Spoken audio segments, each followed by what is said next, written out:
Students welcome to my channel Seth accountancy tricks. मैं हूं Praveen sir, आपका अकाउंट्स टीचर।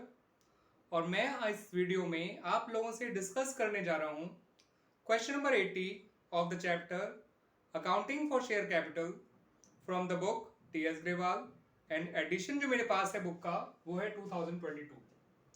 तो क्वेश्चन नंबर 80 कुछ इस तरह से है बच्चों कि सारेगामा लिमिटेड ने 80,000 शेयर्स इशू किए जिनकी फेस वैल्यू तो है ₹100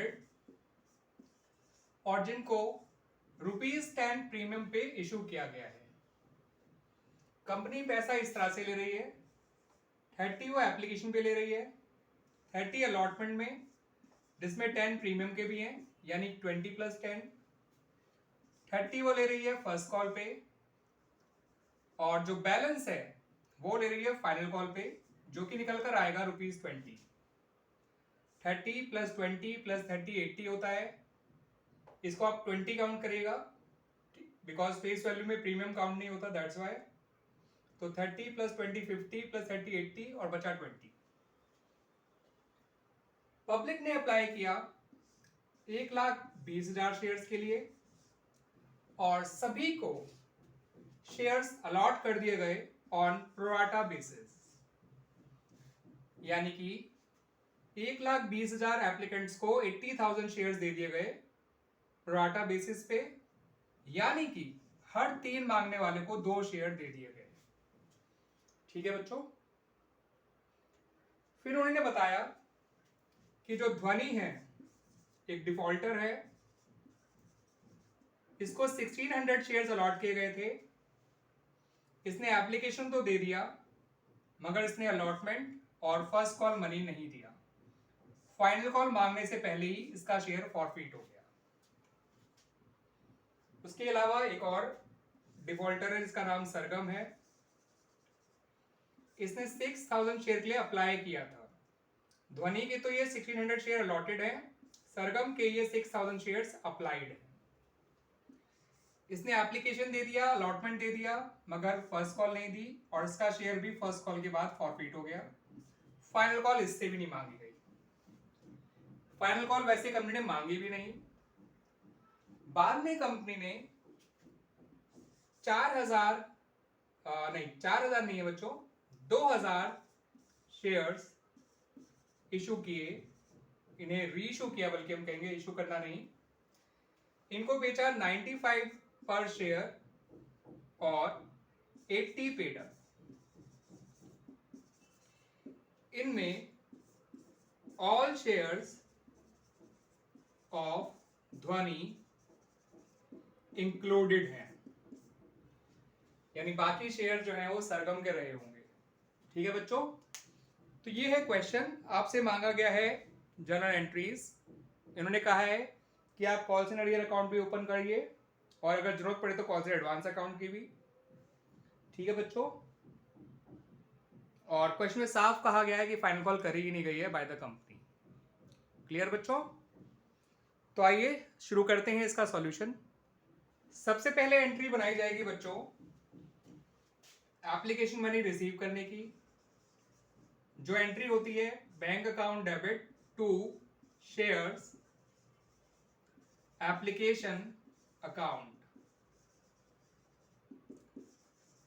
एप्लीकेशन मनी है ₹20 पर शेयर और टोटल एप्लीकेशन जो आई है वो 1,20,000 है। तो 1,20,000 इंटू 20 यानी कि 30 रुपीज की है एप्लीकेशन। तो 1,20,000 इंटू 30 करिएगा बच्चों, जो कि आएगा 36 लाख। क्लियर बच्चों।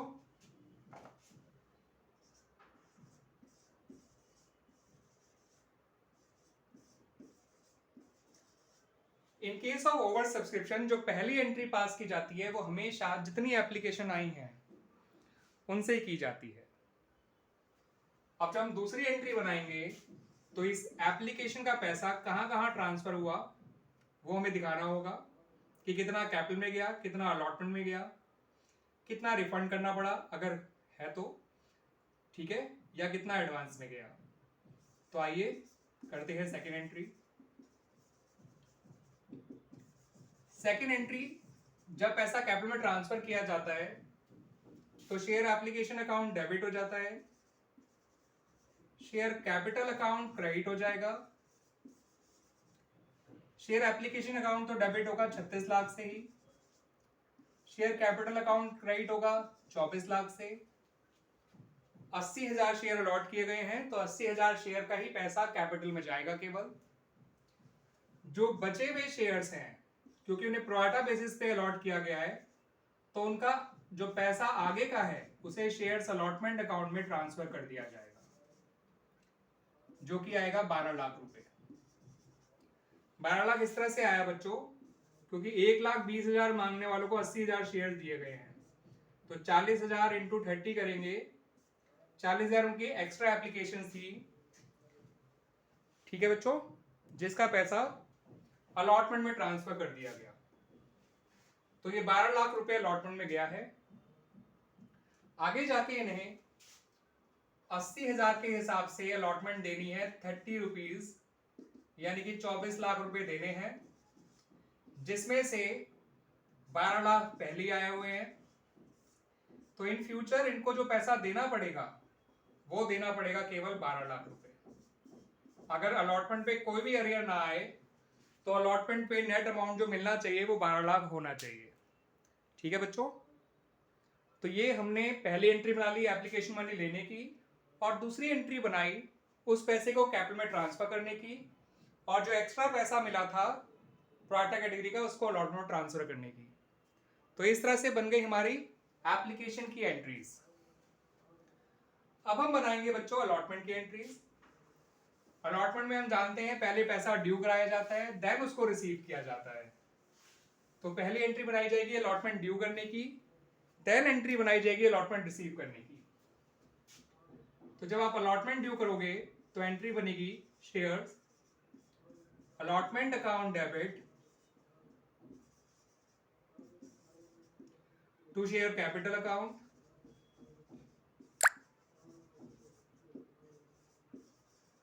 टू सिक्योरिटीज प्रीमियम अकाउंट, क्योंकि अलॉटमेंट में 10 रुपए प्रीमियम के भी हैं 30 में से। और जो अलॉटमेंट की एंट्री बनाई जाएगी वो 80,000 शेयर से ही बनाई जाएगी जितने शेयर्स कंपनी ने इशू किए हैं, ठीक है बच्चों। तो 80,000 into 30 24 lakh, 80,000 into 20 16 lakh, 80,000 into 10 8 lakh. ये हो गई हमारी अलॉटमेंट ड्यू। अब करते हैं अलॉटमेंट की रिसीविंग की एंट्री। तो याद रखिएगा बच्चों, जब अलॉटमेंट रिसीव की जाएगी तो आपका जो ध्वनि है जिसके पास 1600 शेयर्स थे उसने अलॉटमेंट नहीं दिया है, तो रिसीविंग करते वक्त ध्वनि का हमें कॉल से नरेट पे पता करना है और उसको रिकॉर्ड करना है। और जो शेयर अलॉटमेंट को हम क्रेडिट करेंगे वो पूरे 24 लाख से नहीं करेंगे, क्योंकि 12 लाख पहले ही एप्लीकेशन से आ चुके थे। तो इसको तो आप 12 लाख से ही क्रेडिट करिएगा, बचे हुए 12 लाख से। 24 लाख में से 12 लाख पहले आ चुके थे। अब ध्वनि का कॉल सिनेरियो निकाल लीजिए अलॉटमेंट पे। तो उसके लिए बच्चों आपको 3 स्टेप फॉलो करने पड़ेंगे, क्योंकि ध्वनि को प्रोराटा बेसिस पे शेयर अलॉट किए गए थे, और उसका अलॉटमेंट का अरियर निकालने के लिए आपको उसका जो पहले का पैसा आया हुआ है एप्लीकेशन से अलॉटमेंट में वो माइनस भी करना पड़ेगा, तब जाके उसका अलॉटमेंट का अरियर निकल कर आएगा। तो हमें पहले पता करना पड़ेगा कि ध्वनि ने कितने शेयर अप्लाई किए थे। तो आपका प्रोराटा कैटेगरी का जो अप्लाइड वर्सेस अलॉटेड रेशियो है वो 3:2 है। 3 मांगने को 2 शेयर दिए गए। तो ध्वनि का हमें अलॉटेड शेयर दे रखे हैं, अप्लाइड निकालने हैं, तो 3 ऊपर रखिए 2 नीचे। अप्लाइड शेयर निकालने हैं 3 ऊपर 2 नीचे, अलॉटेड निकालने होते तो 2 ऊपर 3 नीचे, इनटू ध्वनि के अलॉटेड शेयर। इससे ध्वनि के अप्लाइड शेयर निकल आएंगे जो कि आए 2400। इससे हमें यह समझ में आ गया कि ध्वनि ने कितने शेयर्स एक्स्ट्रा मांगे थे। ध्वनि ने एक्स्ट्रा शेयर मांगे थे पूरे 800। 1600 और 2400 का डिफरेंस 800। तो अगले स्टेप में ये निकालिए कि उसने कितना पैसा एप्लीकेशन पे एक्स्ट्रा दिया था जो अलॉटमेंट में गया होगा। तो 800 इंटू 30 होता है 24,000। तो ध्वनि का 24,000 रुपए पहले से ही अलॉटमेंट के लिए आया हुआ है, जो एक्सेस एप्लीकेशन मनी था। तीसरे स्टेप में निकालिए कि ध्वनि का अलॉटमेंट पे अरियर कितना होना चाहिए। तो ध्वनि के अलॉटेड शेयर है 1600, ध्वनि ने अलॉटमेंट देनी है 30 रुपए के हिसाब से, और उसका पहले का पैसा आया हुआ है 24,000। तो 1600 इंटू 30 होता है 48,000, माइनस कर दीजिए 24,000 जो पहले का आया हुआ है, तो ध्वनि का अलॉटमेंट का अरियर हो गया 24,000। अगर ध्वनि प्रोराटा कैटेगरी को बिलोंग नहीं कर रही होती तो हम उसका अलॉटमेंट का अरियर डायरेक्ट निकाल लेते, 1600 इंटू 30 करके 48,000 आ जाता, मगर क्योंकि उसके 24,000 पहले आए हुए थे तो वो माइनस हो गए और उसका अरियर आया केवल 24,000। इसका मतलब हमें अलॉटमेंट के टाइम पे केवल 11,76,000 रुपए मिले होंगे, 11,76,000। ठीक है बच्चों, तो 24 लाख मांगे थे, 12 लाख पहले से आए हुए थे, 12 लाख वो माइनस हो गए और 24,000 अरियर के हैं, तो नेट अमाउंट जो मैं अलॉटमेंट में मिला होगा वो 11,76,000 का होगा। जब भी किसी व्यक्ति को प्रोराटा बेसिस पे शेयर्स मिलते हैं तो उसके लिए 3 स्टेप फॉलो जरूर करिएगा बच्चों। अगर ध्वनि के अप्लाइड शेयर दे रखे होते तो हम अलॉटेड निकालते, फिलहाल अलॉटेड शेयर दे रखे तो हमने उसके अप्लाइड शेयर निकाल लिए। अप्लाइड वाला रेशियो ऊपर रखा, अलॉटेड वाला रेशियो नीचे, इनटू उसके अलॉटेड शेयर, जिससे ध्वनि के अप्लाइड शेयर आ गए। फिर इनके डिफरेंस से पता चल गया उसने कितने शेयर एक्स्ट्रा मांगे थे, उन एक्स्ट्रा शेयर्स का पैसा अलॉटमेंट में गया होगा, तो एक्स्ट्रा एप्लीकेशन मनी निकालने के लिए उसके एक्स्ट्रा शेयर को एप्लीकेशन मनी से इंटू कर दिया, 24,000 आ गया। अब उसे जो अलॉटमेंट देनी है वो 1600 शेयर की देनी है, इंटू 30 जो अलॉटमेंट मनी है 48,000, और माइनस जो पहले का पैसा आया हुआ है 24,000, तो उसका अलॉटमेंट का अरियर आया 24,000। क्लियर बच्चों? अब करते हैं फर्स्ट कॉल की entry.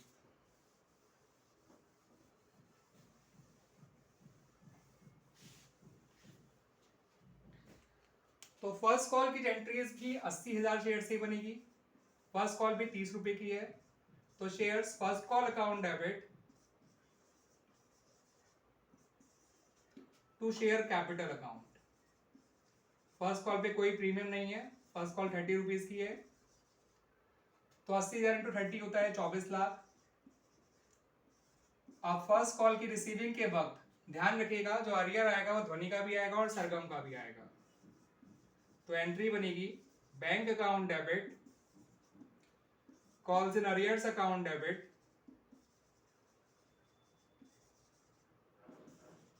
To share first call account.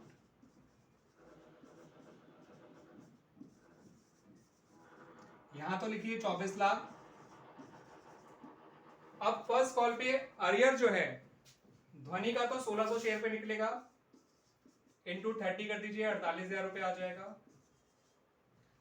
सरगम का अरियर निकालना है तो पहले में पता होना चाहिए कि सरगम के पास शेयर्स कितने थे, बिकॉज 6,000 शेयर तो सरगम ने अप्लाई किए थे, उसे मिले थोड़ी थे, तो हमें सरगम के पहले अलॉटेड शेयर निकालने पड़ेंगे।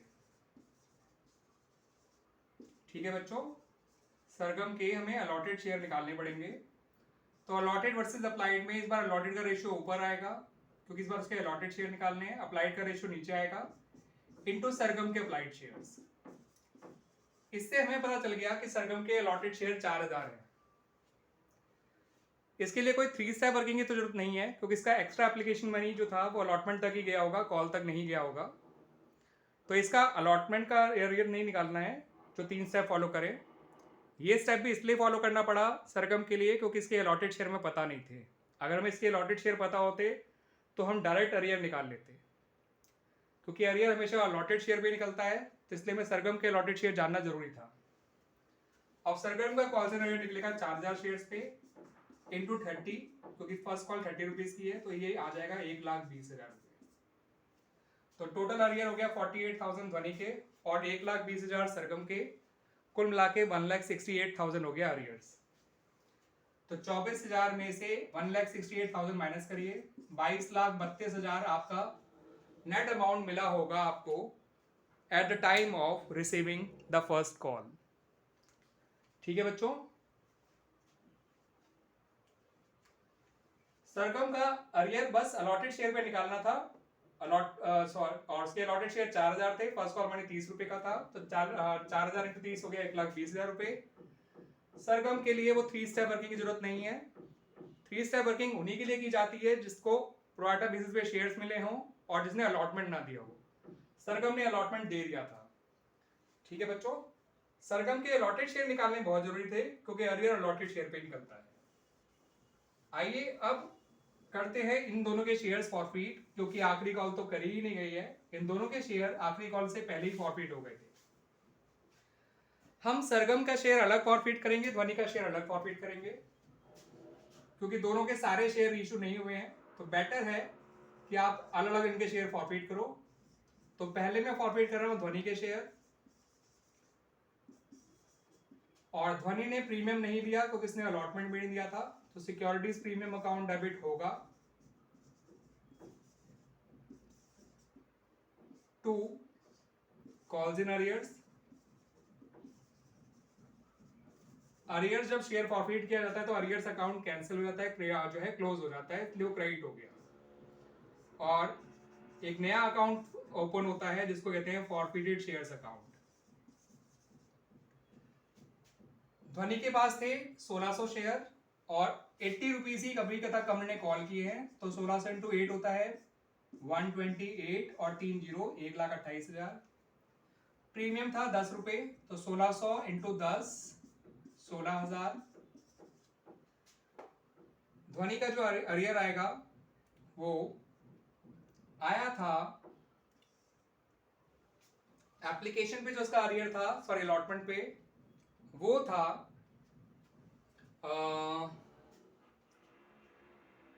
24,000 था। तो 24,000 वो वाला अरियर और 48,000 उसका फर्स्ट कॉल का अरियर, यानी कि इसका टोटल अरियर है 72,000। इसका अलॉटमेंट पे अरियर 24,000 था, फर्स्ट कॉल का अरियर 48,000 था। तो बैलेंसिंग फिगर के तौर पे इसका फॉरफीटेड अमाउंट निकल आएगा, वो आ गया 72,000।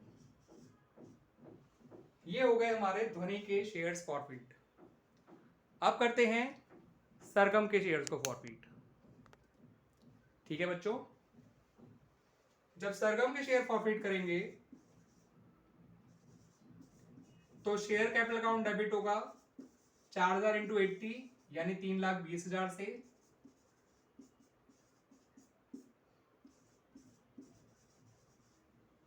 सिक्योरिटीज प्रीमियम डेबिट होगा नहीं जब हम सरगम के शेयर फॉरफीट करेंगे, क्योंकि वो प्रीमियम दे चुकी है क्योंकि इसने अलॉटमेंट दे दिया।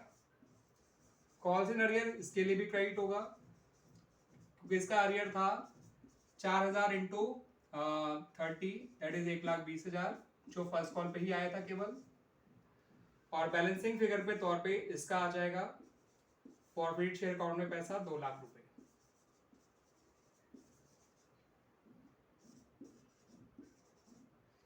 इस तरह से हमने दोनों के शेयर फॉरफीट करने की एंट्री बना ली। ध्वनि के शेयर भी फॉरफीट हो गए और सरगम के शेयर भी फॉरफीट हो गए। आइए अब करते हैं इनके शेयर्स रीइश्यू। रीइश्यू आप इकट्ठे कर सकते हैं, फॉरफीट ही बस आपको अलग करना था। ध्यान रखिएगा, ध्वनि का फॉरफीट अमाउंट 72,000 है 1600 शेयर्स का। इसका फॉरफीट अमाउंट 2 लाख है 4,000 शेयर्स का। ठीक है बच्चों,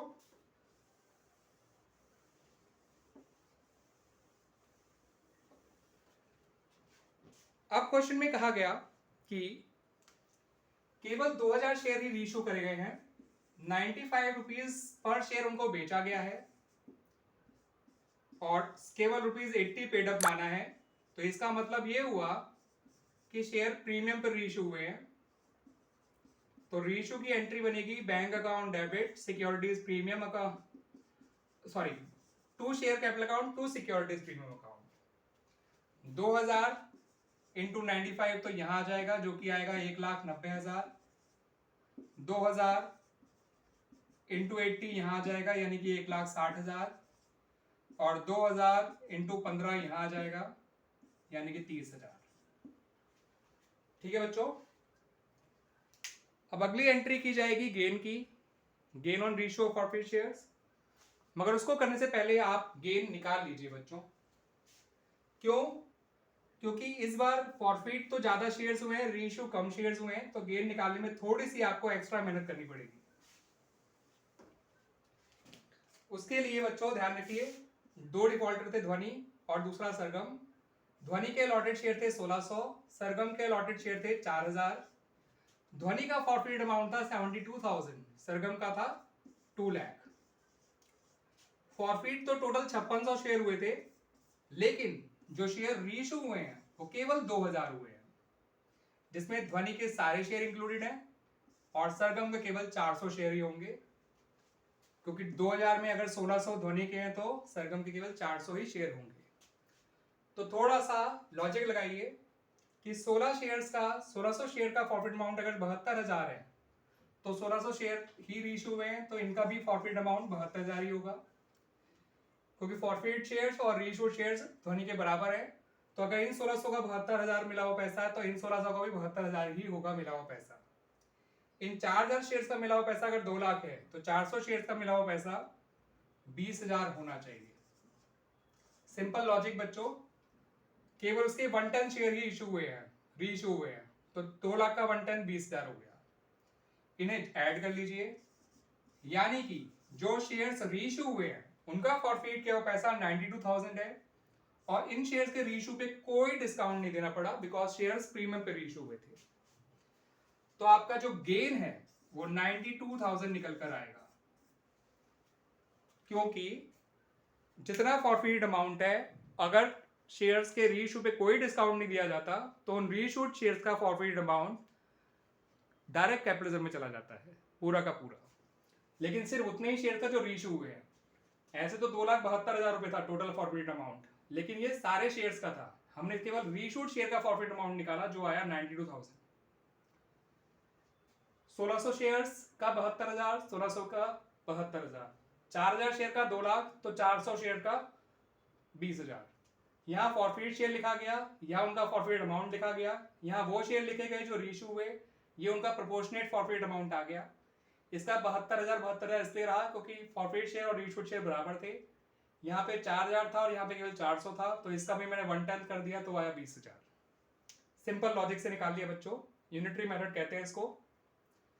और इन्हें जोड़ के डिस्काउंट माइनस किया जो था ही नहीं, तो गेन आ गया 92,000।